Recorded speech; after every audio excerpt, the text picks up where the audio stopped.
Dan pemirsa, dampak dari gempa yang terjadi di Rusia kemarin juga sempat dirasakan di Indonesia. Sebenarnya bagaimana penjelasannya gempa yang titiknya sebegitu jauh kemudian bisa berdampak kepada Indonesia? Rekan Adi Pamungkas akan membahasnya untuk Anda. Silakan Adi. Baik, Anggi Asibuan, terima kasih. Ya pemirsa, Rusia diguncang gempa pada Rabu 30 Juli 2025 pada pukul 6:24 waktu Indonesia Barat. Menurut Direktur Gempa Bumi dan Tsunami BMKG Daryono, gempa di Kamchatka, Rusia pernah terjadi sekitar 75 tahun lalu dengan magnitudo 9 dan memicu tsunami hingga 18 meter. Gempa kali ini adalah perulangan gempa besar pertama pasca gempa Megatrust di 1952. Apakah gempa Rusia ada kaitannya dengan lempeng tektonik Indonesia? Fakta dan datanya dalam paparan berikut ini. Yang Anda lihat saat ini adalah, pemirsa, ini adalah gempa bumi tektonik yang berkekuatan magnitudo 8,7 yang terjadi pada Rabu kemarin di 30 Juli 2025 pukul 6:24 waktu Indonesia Barat atau dini hari waktu setempat. Epicentrum gempa terletak di pesisir timur semenanjung Kamchatka, Rusia pada koordinat 52,51 derajat lintang utara dan 160,26 derajat bujur timur dengan kedalaman sekitar 18 km dan pusat gempa adalah 126 km timur tenggara Petropavlovsk, Kamchatsky, kota sepanjang Teluk Avacha di Rusia. Ini dikategorikan sebagai gempa dangkal dan akibat aktivitas subduksi lempeng di palung Kuril Kamchatka. Gempa bumi ini memiliki mekanisme naik atau thrust fault dan Kamchatsky merupakan wilayah pesisir. Wilayah pesisir dengan penduduk sekitar 165.000 jiwa yang terletak di Teluk Avacha. Wilayah ini juga masuk dalam zona cincin api Pasifik yang dikenal rawan gempa bumi dan juga letusan gunung berapi. Kita ke slide berikutnya. Apa aja dampak dan potensi gempa yang terjadi kemarin? Ya, ini adalah beberapa negara yang telah terkonfirmasi kena dampak dari gempa kemarin. Juru bicara Kremlin, Dmitry Peskov, telah mengonfirmasi bahwa tidak ada laporan korban jiwa akibat gempa bumi dahsyat berkekuatan magnitudo 8,7 yang mengguncang semenanjung Kamchatka. Pernyataan Peskov ini menekankan bahwa meskipun gempa sangat kuat, kesiapsiagaan dan langkah-langkah darurat yang cepat berhasil mencegah jatuhnya korban fatal. Gempa ini memicu peringatan tsunami yang meluas di seluruh lautan Pasifik, dan peringatan tsunami juga dikeluarkan untuk Jepang, kemudian juga Amerika Serikat, kemudian juga Kanada, Alaska, China, Chili, Kolombia, bahkan Ekuador, dan Hawaii, serta negara-negara di Kepulauan Pasifik ke arah Selandia Baru seperti Filipina dan juga Indonesia. Tsunami setinggi 3 hingga 5 meter dilaporkan menghantam wilayah pesisir Kamchatka, Rusia seperti di kota pelabuhan Severokurilsk. Di Jepang, tsunami mencapai sekitar 1,3 meter di beberapa wilayah seperti kota Kuji di prefektur Iwate. Bahkan di Hawaii sekalipun juga mengalami gelombang setinggi 1,5 hingga 1,8 meter. Lalu bagaimana dengan Indonesia? Anda bisa lihat sendiri meskipun epicentrum gempa cukup jauh dari Indonesia. Kenapa rambatan bisa sangat jauh dari lokasi epicentrum? Pemirsa, tsunami bukan sekedar ombak besar, tapi gelombang berenergi besar yang menjalar ke seluruh dan kedalaman laut. Tsunami bisa menjalar ratusan, bahkan ribuan kilometer Trans-Samudra Pasifik. Dan berbeda dengan gelombang laut, gelombang tsunami punya sifat fisik gelombang yang berenergi besar. Panjang gelombangnya sangat panjang dan kecepatannya sangat tinggi di laut dalam. Sehingga ancaman tsunami tidak bisa diabaikan. Bagaimana dengan Indonesia? BMKG menyatakan tsunami Rusia di 10 daerah. Potensinya seperti di Talaut, kemudian juga di wilayah Indonesia Timur bagian utara seperti Gorontalo, Halmahera Utara, Manokwari, Papua Barat, Raja Ampat, Papua Barat Daya, Biak Numfor, Papua, Sorong bagian utara, Jayapura, dan Sarmi, Provinsi Papua. Status tsunami diakhiri pada pukul 22:42 Rabu malam. Sementara dalam akun X BMKG, tsunami akibat gempa 8,7 terdeteksi di Kabupaten Sarmi, sekitar Papua di atas, tinggi 20 cm. Dan di Salsapor, pada 15:04 waktu Indonesia Barat, setinggi 30 cm.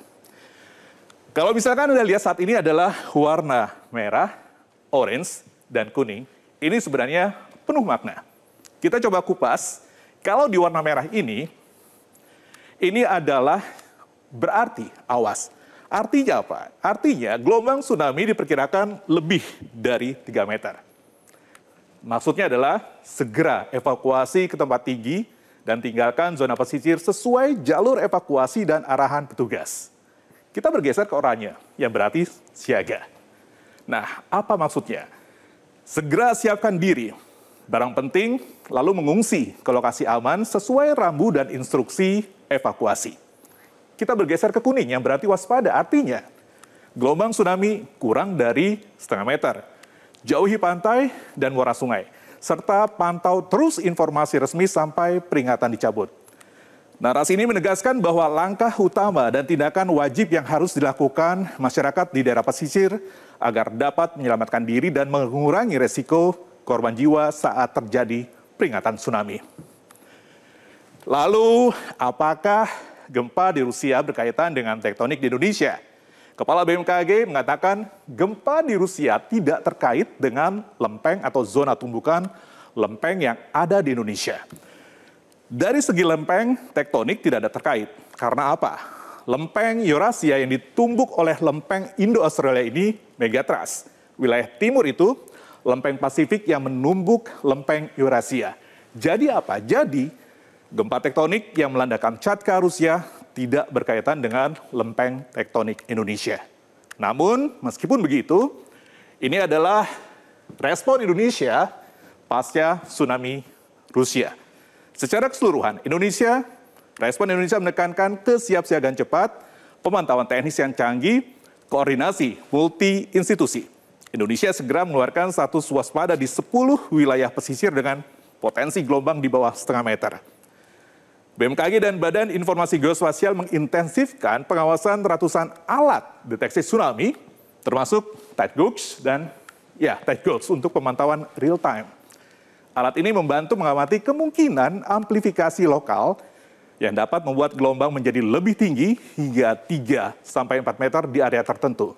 BNPB dan Basarnas juga menginstruksikan evakuasi, memastikan jalur evakuasi aman, dan mengedukasi masyarakat agar tetap tenang serta menjauhi pantai sampai peringatan dicabut.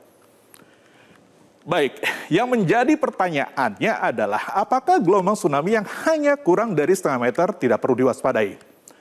Animasi yang kita saksikan ini adalah rekonstruksi tsunami yang masuk ke Teluk Yotefa di Jayapura pada saat tsunami Jepang Maret 2011. Nah, walaupun gelombang tsunami terlihat kecil setengah meter, 50 cm, tsunami tetap bisa berbahaya. Tsunami itu bergerak seperti deretan gerbong kereta api yang sangat panjang. Saat sampai di daratan atau teluk, energi gelombangnya bisa bertambah karena dorongan dari gelombang-gelombang di belakangnya. Sehingga tinggi ombak bisa saja naik dan daya rusaknya jauh lebih besar.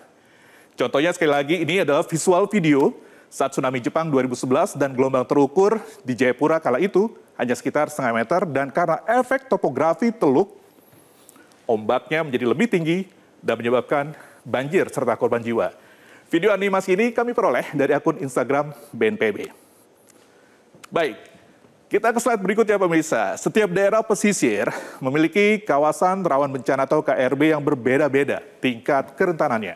Tergantung pada faktor seperti ketinggian daratan, kemiringan lereng, morfologi, pantai, dan topografi. Oleh karena itu, masyarakat pesisir wajib memahami zona KRB di wilayahnya untuk mengenali potensi bahaya dan mengikuti jalur evakuasi yang telah ditetapkan demi keselamatan bersama. Tiap-tiap daerah pesisir pasti memiliki kawasan rawan bencana. Nah, jika semisal ada peringatan tsunami, lalu bagaimana masyarakat dapat memahami prosedur saat ada potensi tsunami? Segera evakuasi ke tempat tinggi, minimal 10 meter. Kemudian, 10 meter ini dari permukaan laut ya, atau dari lokasi evakuasi. Kemudian, ikuti rambu dan jalur evakuasi, pantau informasi, jangan dekati pantai, Pantau terus informasi ini dari BMKG dan BNPB, dan juga jangan berada di pantai, pelabuhan, atau muara sungai sampai peringatan dicabut. Siapkan barang penting seperti obat dan dokumen. Tetap tenang, ikuti instruksi petugas dan bantu anak-anak lansia dan penyandang disabilitas untuk evakuasi. Waspadai gelombang susulan yang mungkin bisa lebih besar. Dan langkah ini merupakan langkah yang krusial untuk keselamatan dan harus dilakukan segera saat status siaga diumumkan. Pemirsa, mari kita jadikan bencana sebagai pelajaran dan momentum untuk memperkuat kesiapsiagaan. Dengan semangat gotong royong, disiplin evakuasi, serta pemanfaatan teknologi deteksi dini, kita bisa meminimalkan resiko dan menyelamatkan nyawa. Sekian dari saya. Kembali ke Anggi.